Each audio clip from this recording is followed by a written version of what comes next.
안녕하십니까. 이범교입니다.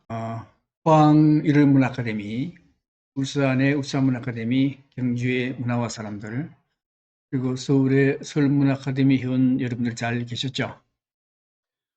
작년부터 코로나19 때문에 대면 강의를 하지 못하고 유튜브 강의로 대체하고 있습니다.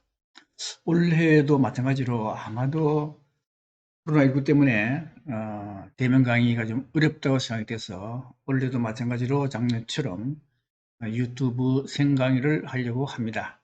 그래서 오늘은 첫 번째 강의가 되겠습니다. 먼저 올해 강의 계획을 말씀을 드리겠습니다. 올해는 오늘 4월 7일부터 시작해서 12월 22일까지 매주 한 번씩 강의를 할 계획으로 있습니다. 그래서 전체 36번 강의인데 그 중에 12번은 아주 훌륭한 강사님을 모셔서 특강 형태로 강의를 진행을 하고 제가 24번 강의를 하겠습니다. 제가 강의할 24번은 중국 관련 강의가 됩니다. 원래 중국은 지역적으로 우리하고 가까이 있기 때문에 우리나라한테 가장 큰 영향을 끼치는 나라는 중국입니다. 옛날부터 그랬었죠. 그래서 중국은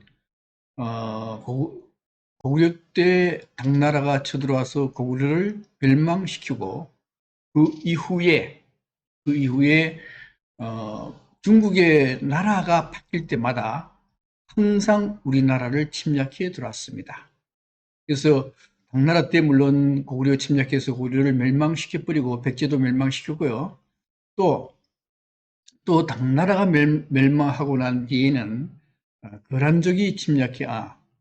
거란족이 침략해 들어왔고 또 송나라와 원나라의 교체기 때는 몽골족이 침략을 했었고요. 원나라와 명나라의 교체기 때는 홍건적이 침략해 들어왔었습니다. 그리고 명나라와 청나라의 정권 교체기 때에는 병자호란이 있었죠. 또 최근에 어, 중국 공산당 정권이 성립되고 난 뒤에 6.25 참전까지 했습니다. 그래서 중국의 나라가 바뀔 때마다 예외 없이 항상 우리나라에 침략해 들어왔습니다. 그래서 우리나라 사람들은 뭐라고 얘기하는가 하면 뭐 특히 남한보다도 북한 사람들이 그런 얘기를 한다 그러죠. 일본은 100년 원수이고 중국은 천년 숙적이다라고 얘기를 해요. 그래서 이 북한 사람들이 중국을 잘 이게 믿고 이렇게 할 것 같지만 그렇지 않다는 겁니다. 절대로 이 북한 사람들은 중국을 절대 믿지 않아요. 북한 말을 듣지도 않습니다. 그런 상태입니다. 그리고 또 여기 이제 보이는 요 화면 이제 마오쩌둥이죠. 마오쩌둥이 1949년도에 중화인민공화국이 설립됐다고 선포하는 그런 화면이 됩니다. 그래서 1949년도 이후에는 이 중국은 공산주의 체제로 됐습니다. 우리는 자본주의 체제잖아요. 자본주의 체제이고 중국은 공산주의 체제가 틀린데도 불구하고 최근에는 아주 경제적으로 밀접한 관계가 이루어지고 있습니다. 그래서 그 밀접 상간지수라는 게 있는데 그게 한 0.8 정도가 돼요. 80%가 똑같다는 거예요. 예를 들면은 중국이 수출이 100% 늘어나면은 한국은 수출이 80% 늘어난다는 거예요. 또 중국이 수출이 100% 줄어들면은 한국도 수출이 100% 줄어듭니다. 중국이 잘 되면은 한국도 잘 되고 중국이 잘 안 되면 한국도 잘못되게 돼 있어요. 중국의 주가 지수가 폭락하면은 한국의 주가 지수도 폭락하고 그다음에 중국의 환율이 올라가면은 한국의 환율도 올라갑니다. 그래서 그 관계가 0.8, 80%나 같다는 겁니다. 그러다 보니까 우리는 중국이 별로 탐탁치 않은 나라예요. 전부 다 사실 우리나라 사람들은 거의 대부분이 중국을 싫어할 가능성이 굉장히 많습니다. 그래서 싫어하면서도 어쩔 수 없이 우리는 중국하고 가까이 지낼 수밖에 없어요. 왜요? 경제가 거의 밀접하게 연관되어 있기 때문에. 그렇다면은 우리는 중국을 잘 이해할 필요가 있는 겁니다. 그래서 올해 24번은 거의 다가 중국 강의로 채워져 있습니다. 그래서 중국에 어떤 내용으로 강의를 하는가 하면은 중국 크게 네 파트로 나눴습니다. 먼저 중국의 사상사부터 강의를 시작하겠습니다. 중국의 사상사에서 맨 처음에 중국의 철학자가 등장하는데 그 철학자가 바로 공자와 노자입니다. 중국의 이제 대체로 이제 서양 철학사에서는 화이트헤드라는 사람이 뭐라고 얘기하는가 하면은 서양 철학은 플라톤의 철학을 이렇게도 해석하고 저렇게도 해석하고 해서 만든 철학이 서양 철학이라고 얘기를 합니다. 그럼 중국 철학은요?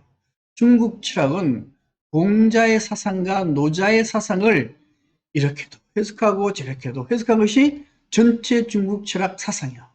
그러니까 중국 철학에서 가장 중요한 두 사람은 공자와 노자입니다.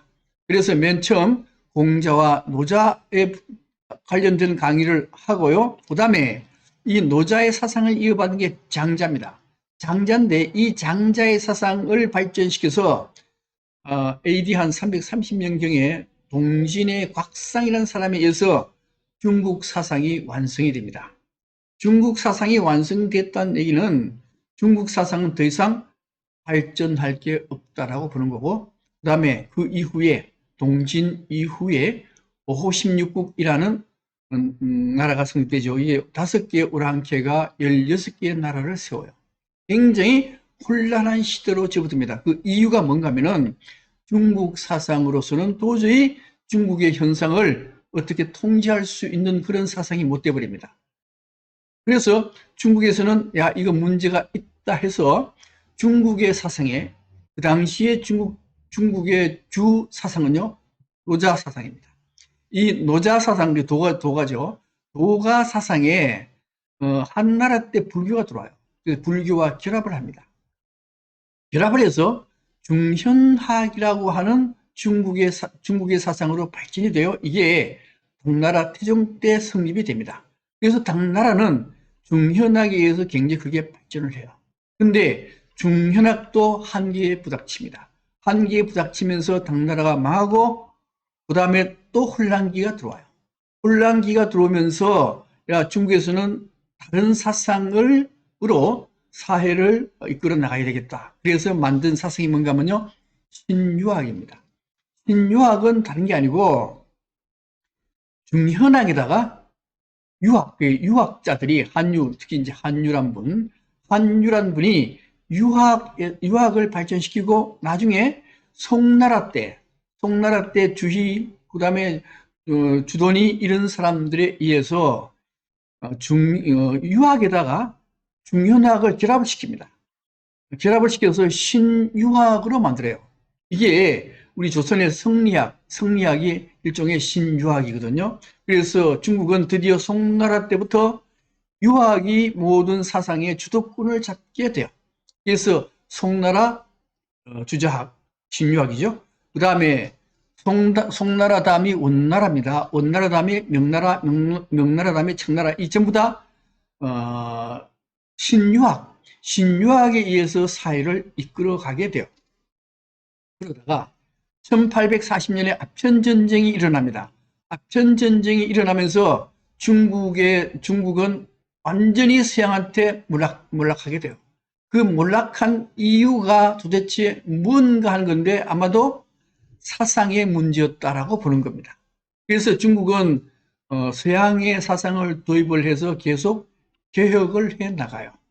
개혁을 해 나가는데 항상 개혁이 실패해요. 개혁이라는 게 뭔가 하면은 이 개혁이라는 거는 이제 그 기득권의 세력을 약화시키는 게 개혁이에요. 그러니까 양극화, 어느 사회나 양극화가 있잖아요. 잘 사는 사람, 못 사는 사람, 양극화가 있는데 이 양극화를 없애주는 게 개혁입니다. 그런데 기득권층이 저항이 굉장히 세거든요. 기득권층을 정말로 이기기가 어려워요. 그래서 이 개혁보다는 혁명이 더 쉽다는 거예요. 그렇게 개혁이 어렵습니다. 그래서 중국은 아편전쟁 이후에 계속 개혁 정책을 쓰지만 실패합니다. 실패하니까 극단적인 개혁 정책을 쓰는데 그 극단적인 개혁 정책이 뭔가 하면요. 바로 마르크스 레닌주의의 공산주의 혁명입니다. 그래서 중국은 1921년에 공산당이 창당되면서 1949년에 완전히 공산주의 혁명을 일으켜서 중국은 완전히 공산정권으로 들어가게 되는 겁니다. 이게 두 번째 다룰 마르크스 레닌의 공산주의입니다. 어떻게 어떤 과정을 밟아서 중국이 공산화됐는가? 이 공산화된 것이 우연하게 됐느냐 아니면 필연적으로 될 수밖에 없었느냐 하는 문제인데 절대로 우연이 아니라는 겁니다. 중국 사상사를 사상사의 전개를 볼 때 이 공산주의를 하지 않을 수 없는 그런 필연적인 이유가 있어서 중국은 공산주의가 돼버렸어요. 그럼 이 공산주의가 중국이 만약에 자본주의가 도입돼 가지고 자본주의가 발달한다면 공산주의가 없어지느냐? 아니라는 겁니다. 공산주의가 절대 없어질 수가 없다는 겁니다. 그래서 일단은 마르크스 레닌 공산주의에 의해서 공산당이 창립되고 그 다음에 중국이 공산화가 됐습니다. 공산화되고 난 뒤에 마오쩌둥의 대약진운동과 문화대혁명이 큰 실패를 하게 돼요. 실패를 하니까 그 다음에 덩샤오핑이 등장해서 사회주의 시장 경제를 도입을 해요. 그러면서 정치적 갈등이 발생하게 되는 겁니다. 그래서 이것은 이 항목은 어떤 내용이 되는가 하면은 현재 중국 정권의 갈등을 다뤄요. 그래서 덩샤오핑 이후에 나타난 사람이 장쩌민이고 장쩌민 다음에 후진타오 이 두 사람의 갈등이 발생되고요. 그 다음에 후진타오 다음에 원래는 보시라이가 총서기가 될 뻔했는데 보시라이가 또 문제를 일으켜요. 문제를 일으키면서 시진핑이 등장해서 현재 시진핑 정권 하에서 중국이 통치되고 있는 겁니다. 그리고 시진핑이 통치할 때 정직을 없애야 되는데 정직을 없애기 위해서 반부패 운동을 벌이는데 그 반부패 운동이 도대체 뭔가 하는 것에 대해서 설명을 드리고요. 그다음에 이제 중국이 사회주의 시장 경제를 도입하면서 굉장히 경제 발전 속도가 빨라졌습니다. 빨라져가지고 현재 이제 미국의 거의 GDP의 70% 수준까지 올라가 버렸거든요. 원래 이제 그다음 이제 미중 경제, 미중 패권 전쟁, 중국 경제하고 미중 패권 전쟁에 대한 부분에 대해서도 강의를 한 5번 정도 할 예정인데 원래 이제 중국 경제가 덩샤오핑의 사회주의 시장 경제를 도입하면서 매년 10%씩 경제 성장을 이뤘습니다. 이래가지고 현재는 이제 미국하고 비슷한 수준에 이르렀는데 원래 미국이란 나라는 미국의 GNP의 40% 정도가 되면은 양털 깎이라 그래서 더 이상 성장 못하게 방해해버립니다. 소련이 그렇게 당했고 일본이 그렇게 당해가지고 현재 일본이 저런 상태로 바뀌어버렸죠. 그걸 양털 깎기라고 해요. 그래서 미국도 원래 중국 GNP가 미국의 GNP의 40%가 될 때가 언제인가 하면 2007년, 2008년이었어요. 근데 문제는 그때 양털 깎기를 해야 되는데 그때 리만 브라더스 사태가 발생하면서 양털 깎기 시기를 놓쳐버렸습니다. 놓치고 난 뒤에 2015년 전으로 다시 양털 깎기를 들어가 보니까 이미 그때는 미국 GNP의 거의 60% 가까이 돼버렸습니다.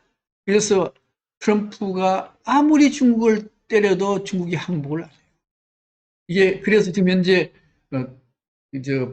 바이든이 다시 대통령 돼가지고 다시 중국을 때리려고 하는데 이게 뭔가 하면 미중 패권 전쟁입니다. 그래서 이 네 번째 파트는 미중 패권 전쟁이 어떻게 전개될 것인가. 그 다음에 미중 패권 전쟁하에서 한국 경제는 어떻게 중국 경제에 영향을 받을 것인가 하는 것에 대한 강의가 네 번째 파트가 되겠습니다.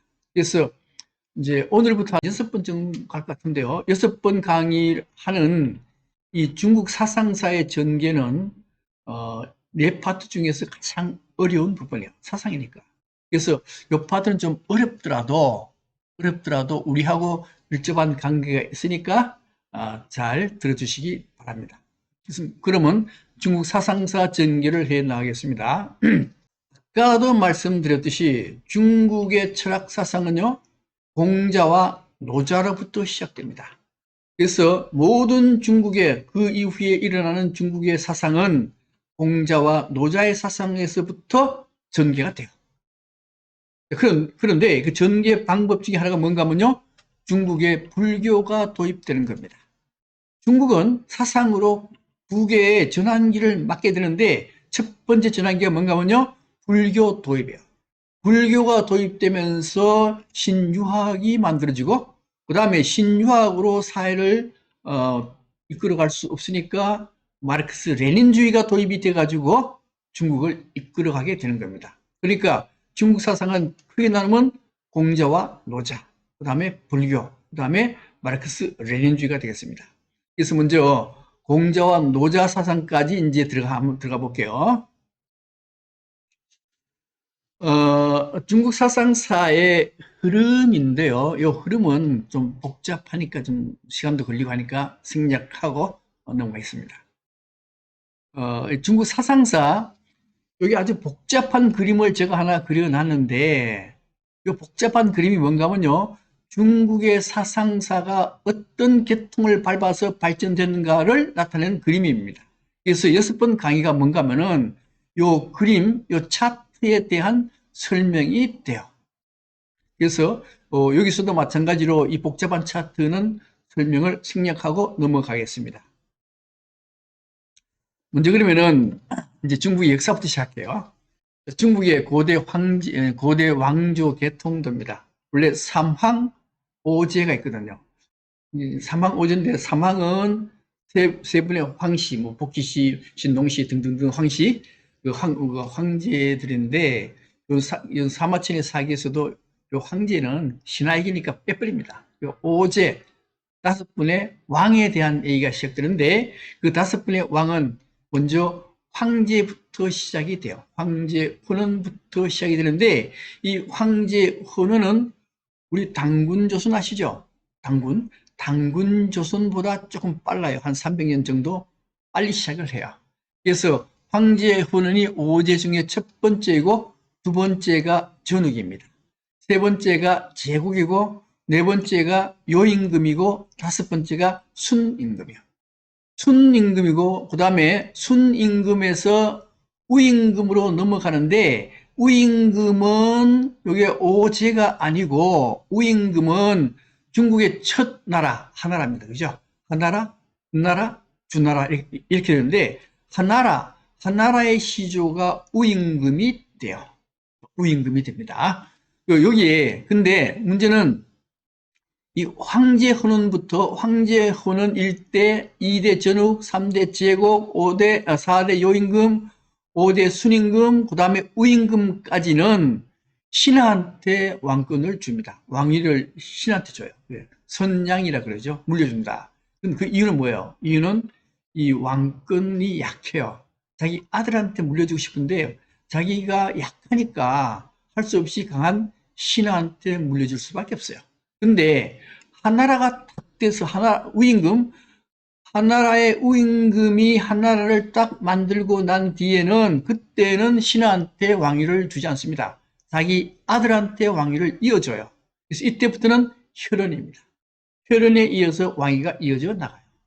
그리고 난 뒤에 우리나라가 정확한 연대는 알 수가 없는데 한 500년 전 정도 유지됐다라는 설이 있어요. 그리고 난 뒤에 여기에 설이라는 사람의 14세 손에 탕왕이 있는데 탕왕에 의해서 상나라가 만들어집니다. 상나라가 만들어져요. 그리고 난 뒤에 이 상나라도 약 500년 가까이 유지가 되다가 상나라가 망합니다. 망하고 난 뒤에 기의 후예인 운항이 주나라를 만들게 돼요. 그래서 하, 은, 주 이렇게 세 나라가 형성이 되는 겁니다. 그럼 먼저 하나라부터 볼까요? 하나라. 하나라인데 하나라가 언제 만들어진지는 알 수가 없어요. 그리고 하나라의 영토는 여기 그림에 보면 여기 은호를 중심으로 해서 빨갛게 된 아주 작은 부분, 아마 조그마한 부족 국가가 아니었나 싶습니다. 이게 하나라가 성립이 만들어졌는데 하나라의 마지막 왕이 누군가 하면요, 거랑이라는 나라예요. 거랑이라는 사람인데 원래 이름은 이계입니다. 이계인데 이 거랑이 처음에는 아주 현명한 왕이었는데 나중 되니까 주색을 탐하게 돼요. 그래서 이 산동반도 여기 은나라고 이 하나라고 여기가 산동반도입니다. 산동반도에 유시국이라는 나라가 있는데 유시국을 쳐들어갔어요. 유시국을 쳐들어갔더니만 거기에 엄청나게 예쁜 여자가 있어요. 그래서 거랑이 그 여자를 딱 보고 한눈에 반해버렸습니다. 한눈에 반했는데 문제는 이 여자가 마리인데 마리는 이미 시집을 간 유부녀였습니다. 유부녀인데 거랑이 마리의 남편을 죽이고 마리를 데리고 와서 부처로 후궁으로 삼았습니다. 그러니까 마리로 봐서는 속에 원한을 품었죠. 원한을 품어가지고 요 거랑을 망하게 해야 되겠다는 생각을 품게 되는 겁니다. 그래서 이제 마리가 여기 와가지고는 저 거랑이 마리한테 푹 빠져요. 빠지는데 예쁘기도 예쁘고 재능도 있고 뛰어나게 재능도 있고 한 가지는 이 여자가 이제 왕들이 남자들이 여자를 좋아할 때 물론 예쁜 것도 처음 볼 때는 예쁜 게 좋죠. 재능도 좋죠. 근데 가장 중요한 거는 사실은 이제 방중술입니다. 근데 여기는 이 마리도 굉장히 방중술에 뛰어나다 보니까 거랑이 그게 푹 빠져가지고 마리의 말을 하면 다 들어줘요. 근데 마리가 하는 계책은 마리가 거랑한테 부탁하는 것은 나라가 망하는 쪽으로 가요. 그래서 이제 마리가 거랑한테 뭐라 그러는가 하면, 야, 우리만 놀아서 무슨 재미가 있습니까? 어? 여자도 많을수록 좋습니다. 그래서 삼천궁녀를 들이소서. 그래서 삼천궁녀를 들여요.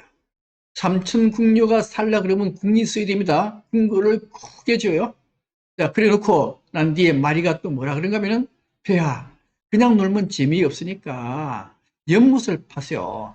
연못을 파가지고 거기다가 술을 붓고 거기에 뱃놀이 하면은 더 좋습니다. 그리고 나무에는 고기를 달아놓고 그리고 술을 마시고 그 다음에 고기를 먹으면은 그보다 더 좋은 놀이가 어디 있겠습니까? 그래서 큰 연못을 파고 거기다 술을 넣고 나무를 심고 나무에는 고기를 매달고 이게 주지육림입니다. 주지육림.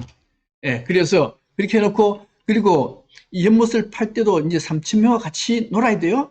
3,000명과 같이 놀 정도로 연못을 크게 파고 그리고 이제 궁녀 3,000명을 탁 모아놓고 이제 북을 한번 탕 치면은 연못에 와서 술을 마시고 북을 두 번 탕탕 치면은 이제 숲으로 가가지고 고기를 뜯어 먹도록 이런 놀이를 해요.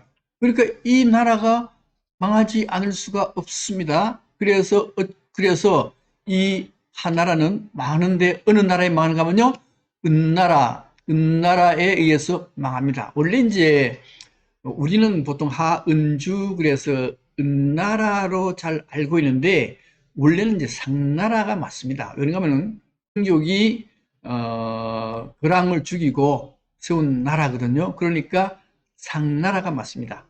근데 은나라라는 이유는 상나라의 그 수도가 은허였어요. 수도 이름을 따서 은나라라 하는데 수도 이름보다는 종족이 더 좋습니다. 그래서 대체로 상나라라 그래요. 상나라. 네, 상나라가 세워지게 되는 겁니다. 언제요? BC 1600년경에 상나라가 생겨나요. 근데 우리는 이제 뒤에 은나라가 굉장히 익숙합니다. 그래서 은나라라 그럴게요. 은나라. 은나라가 BC 1600년에 생겨나는데 은나라에서 가장 중요한 게 두 가지가 있습니다. 하나는 뭔가 하면 은나라는 청동기 시대요. 청동기 시대고, 그다음 청동기 시대고, 그다음 또 하나는 꼴문인데, 자, 먼저 그 이전에 중국의 시대별 사상 문제인데요. 먼저 요임금에서 순임금까지는 여기에 왕위를 선양을 했습니다. 하나라 때는 이게 혈연으로서 장자상속을 했어요. 이때는 왕에 의한 통치였습니다. 요임금과 순임금, 오제 때나 하나라 때는 왕에 의한 통치였고, 은나라 때가 되면은 이게 부족국가거든요. 은나라 때가 되면은 상제, 하늘에 계시는 옥황상제 아시죠? 옥황상제가 통치하는 나라예요. 그리고 이거는 신이 통치하는 나라가 되는 겁니다. 이걸 꼭 아셔야 됩니다. 그러니까 여기에 은나라는 신이 통치한다. 이게 굉장히 중요해요. 그리고 은나라는 청동기 시대예요. 이제 한나라는 아마도 석기 시대라고 보는 겁니다. 은나라가 되면 청동기 시대고, 청동기 시대가 되면 국가가 형성이 되는 겁니다. 이 한나라는 사실은 전설상의 나라이고, 실제 나라는 은나라가 되는 거죠. 또 은나라에서 가장 중요한 게 뭔가 하면요, 갑골문입니다. 갑골문인데, 이 갑골문이라 하는 것은 뭔가 하면은, 갑이라고 하는 것은 거북이는 이제 등딱지가 있고 배딱지가 있잖아요. 그죠? 그 등가죽, 배가죽. 요걸 갑이라 그래요. 갑이라 그러는데, 갑골문으로 쓰는 것은 등딱지가 아니고 배딱지를 씁니다. 그 다음에 골이라고 하는 건 뭔가 하면은, 골이라고 하는 것은 소의 어깨뼈, 견갑골 그래요. 어깨뼈를 골이라 그럽니다. 그래서 거기 은나라 때는 거북이의 백가죽, 배딱지에 글자를 새겨서 점을 쳐요. 또는 소의 견갑골에다가 글자를 새겨서 점을 칩니다. 근데 이게 갑골문이 언제 발견이 되는가 하면은 1899년, 그러니까 이제 청나라 말기가 되죠. 그때 국자감 제주라 그러면은 아마도 우리나라의 성균관의 원장, 제일 높은 사람, 지금 같으면 이제 서울대학교 총장 이렇게 될 수도 있죠. 그게 국자감 제주로 있던 왕의영이라는 사람이 말라리아 들렸어요. 말라리아인데 말라리아의 특효약이 뭔가 하면요, 용골이라는 겁니다. 그래서 용골을 이제 부하가 용골을 구하러 갔어요. 그래서 용골을 구했습니다. 용골을 구했는데 그 용골을 잘 보니까 글자가 새겨져 있어요. 글자가 새겨져 있어서 이거 우리 저 왕의영 제주한테 보여야 되겠다 해서 왕의영 제주한테 딱 보이니까, 왕의영 제주 이분은 금속문의 전문가입니다. 그 사람은 딱 보고 이거 은나라 거네. 탁 알아내요. 은나라 거네. 그래서 이분에 의해 가지고 갑골문이 수집이 됩니다. 그래서 얼마나 많은 갑골문이 수집되는가 하면요, 10,000개 정도 수집돼요. 그 뒤에도 엄청나게 많이 수집되는데 거의 다가 가짜입니다. 글자가 많고 잘 만들어진 게 가짜. 왜요? 이 돈 되니까 막 가짜 만들어낸 거죠. 근데 어쨌든 한 10,000개 정도가 발견됐습니다. 근데 이 갑골문인데요. 갑골문은 뭐 하는 건가 하면은, 갑골문은 요거는 점을 치는 거예요. 점을 치는 거는 뭔가 하면 신의 뜻을 묻는 겁니다.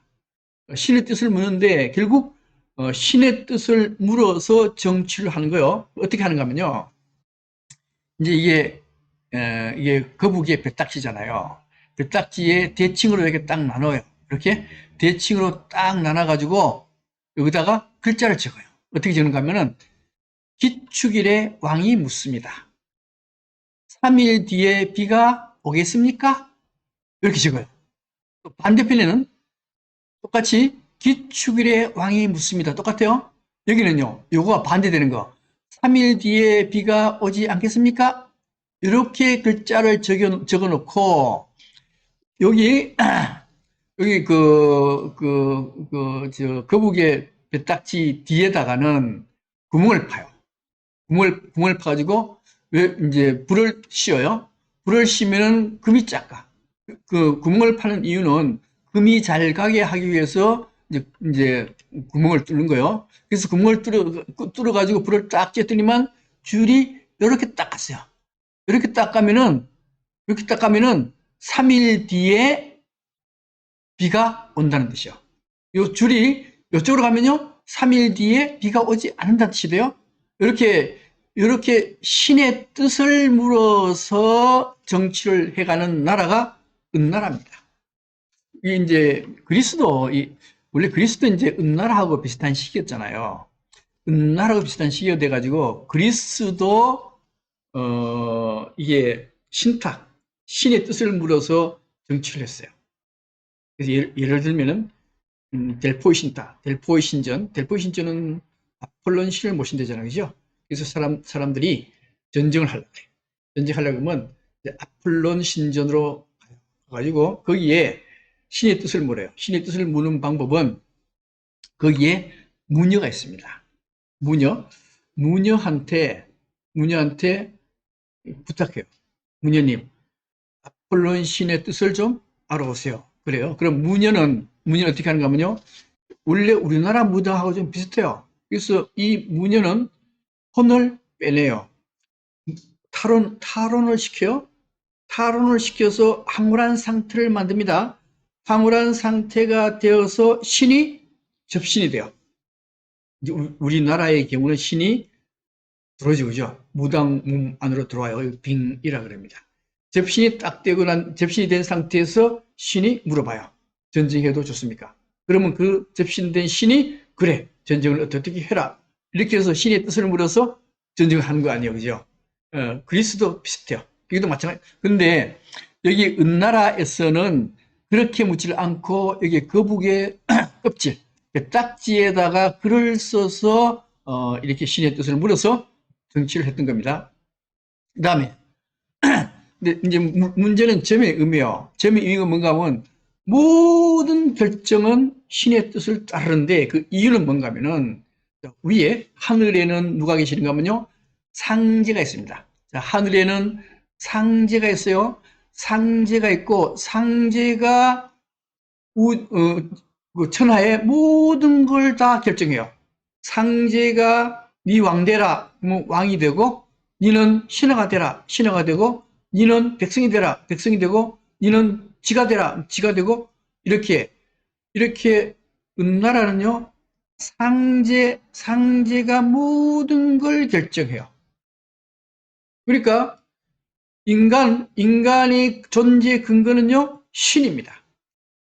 신. 그러니까 나는 신을 믿습니다.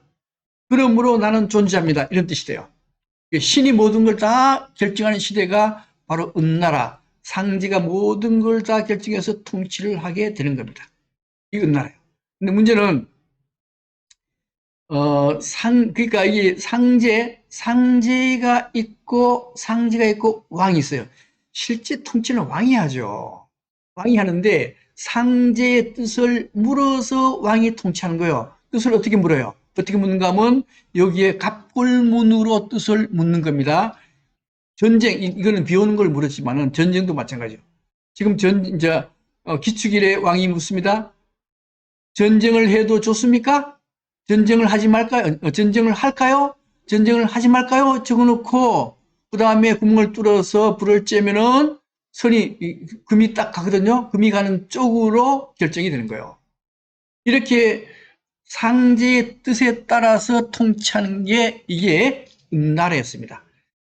전쟁뿐만 아니고 모든 걸 다 상제의 뜻에 따라서 통치를 해요. 예를 들면은 나중에 은나라의 마지막 왕이 주왕입니다. 주왕이 달기하고 주지육림에서 놀아요. 주지육림에서 놀 때도 점을 쳐서 놀아. 우리 기축일의 왕이 묻습니다.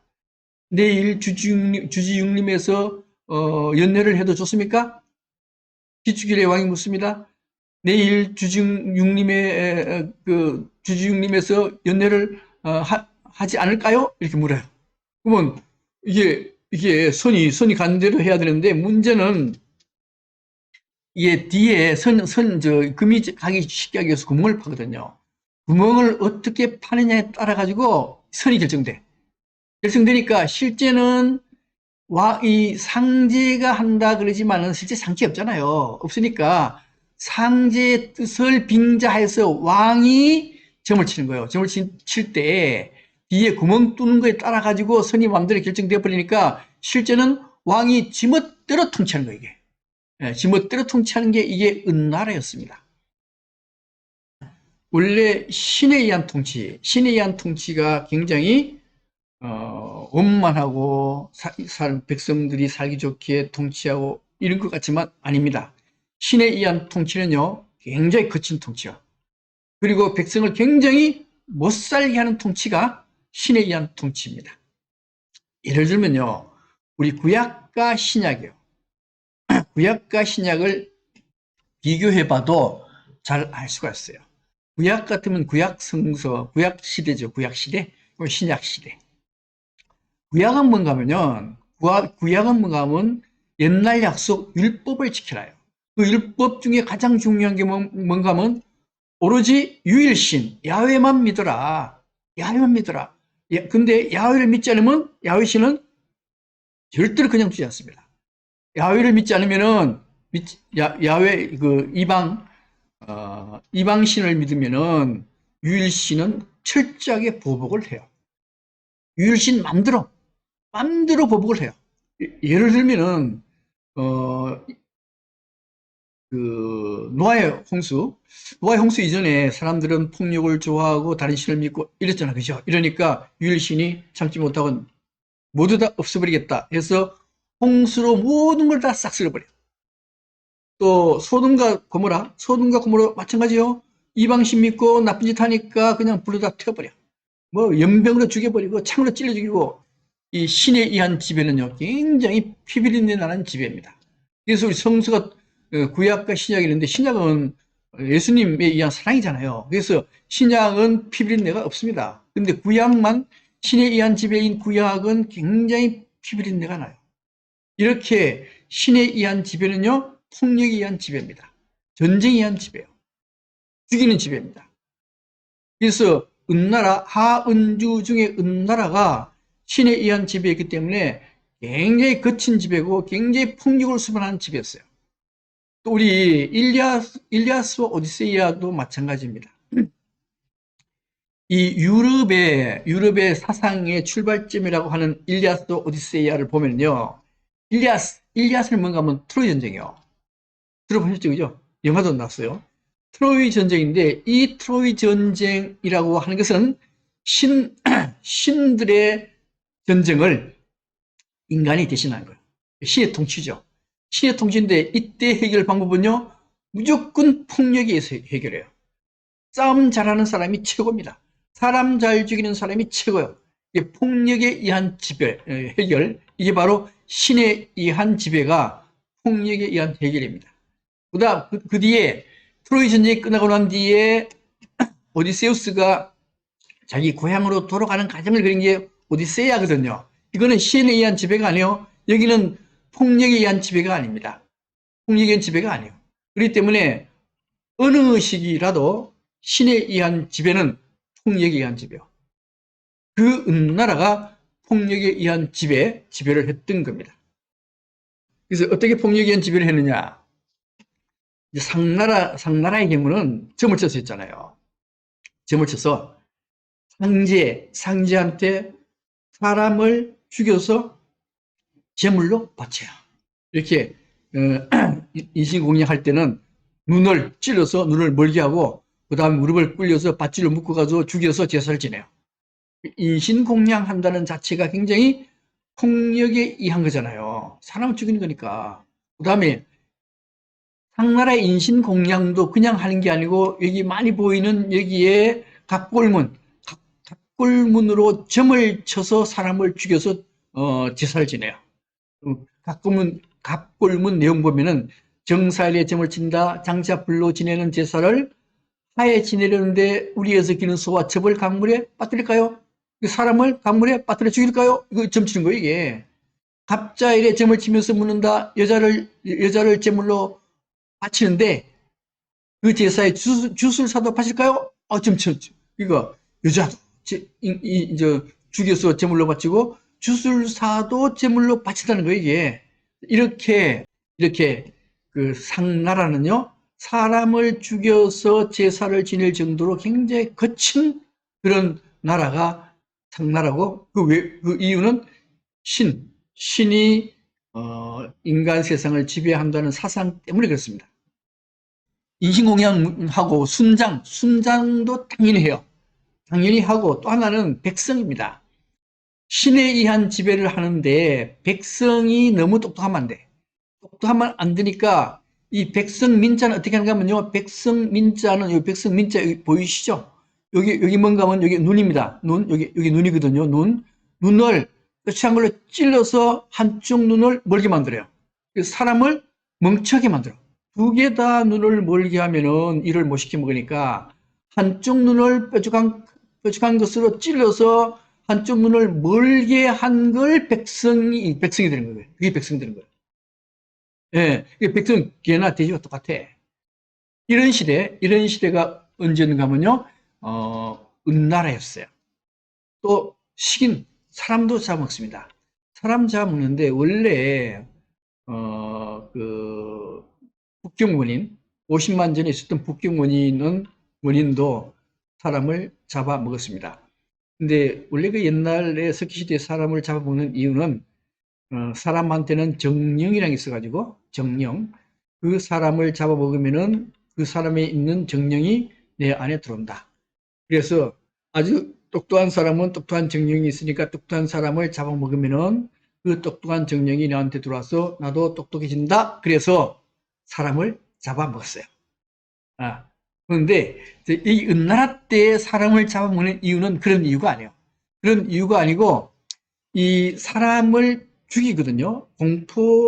사람을 죽일 때 굉장히 공포스럽게 죽입니다. 공포스럽게 죽이면 백성들은 벌벌 떨어요.